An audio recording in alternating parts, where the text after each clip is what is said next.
tous les cours de vos différentes UE. Donc la première fois, lorsque vous voulez vous connecter, vous devez aller dans votre barre de recherche. Donc moi j'ai choisi comme navigateur Firefox parce que c'est celui qui fonctionne le mieux avec les applications du CNAM.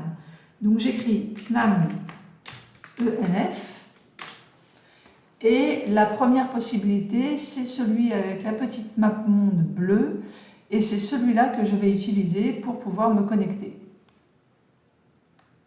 Donc j'ai cliqué sur la map monde et je me retrouve ici sur la page d'authentification de l'espace numérique de formation. Donc pour m'authentifier, je vais devoir écrire mon adresse mail et mon mot de passe. Vous avez reçu votre adresse mail auditeur, c'est-à-dire l'adresse mail qui a la forme prénom.nom.auditeur au singulier @lecnam.net lors du paiement, après avoir payé vos droits d'inscription au CNAM. Donc vous avez reçu cette adresse mail auditeur et vous avez reçu votre nom d'utilisateur. Souvent le nom d'utilisateur c'est votre nom de famille plus la première lettre de votre prénom. C'est souvent comme ça mais pas systématique. Ensuite vous avez reçu un mot de passe provisoire. Donc la première fois que vous tapez votre mot de passe, on vous demande de le changer. Vous le changez et ensuite vous pouvez utiliser ce mot de passe pendant toute votre scolarité. Lorsque vous avez cherché pour la première fois l'ENF, vous pouvez enregistrer en favori cette page via la petite étoile qui est ici, de façon à ensuite retrouver systématiquement, sans avoir besoin de taper CNAM ENF, l'ENF directement sur votre navigateur. Vous voyez que moi, ici, il est enregistré là. Donc à chaque fois que je clique ici, automatiquement, je retombe sur la page d'authentification.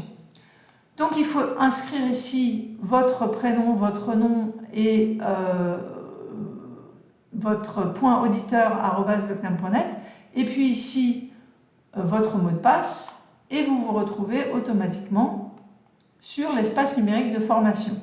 Donc ça c'est le mien, c'est mon espace numérique de formation, il y a mon nom ici, il y a ma messagerie qui est là, sur laquelle je peux me connecter soit ici, soit tout en bas.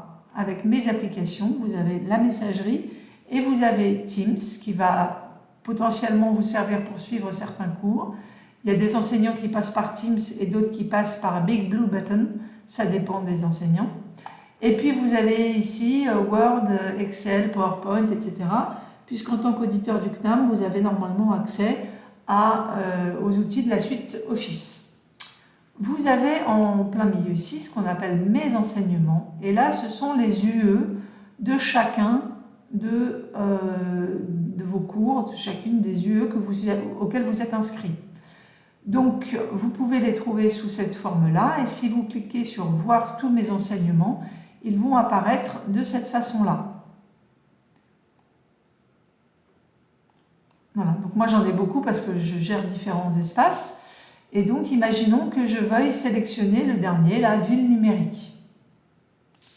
Donc, j'arrive ici sur l'UE NCU 221, qui est l'UE de ville numérique et qui fait partie du cursus que j'ai décidé de suivre.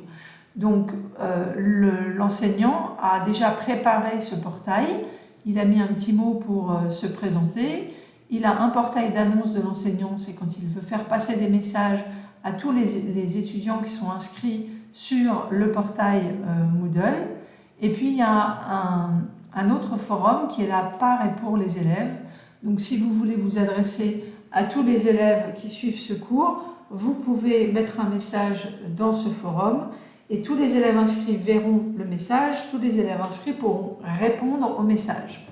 L'enseignant, en l'occurrence, utilise le lien Teams pour faire ses cours.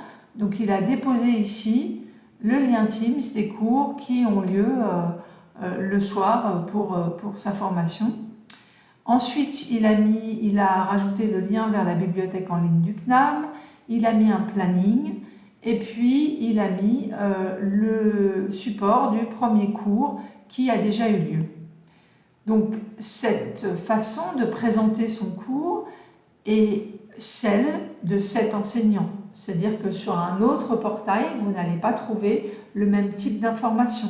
Ça dépend des enseignants et de la façon dont ils travaillent. Voilà par exemple la plateforme pour la LTR 125 qui est un espace qui est en cours de création.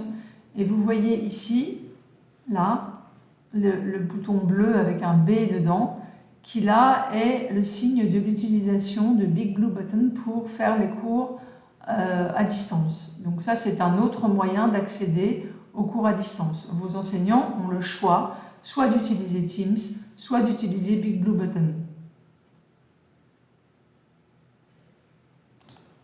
Voilà, j'espère que cette vidéo a été claire. Si jamais vous avez des problèmes de connexion, je vous invite à cliquer soit sur mot de passe oublié lorsque vous essayez de vous connecter, soit sur besoin d'aide qui vous amène vers un formulaire qui peut vous aider aussi à rentrer en contact avec l'équipe en charge d'épauler les auditeurs qui auraient du mal à se connecter sur les différents portails du CNAM. Merci, à bientôt.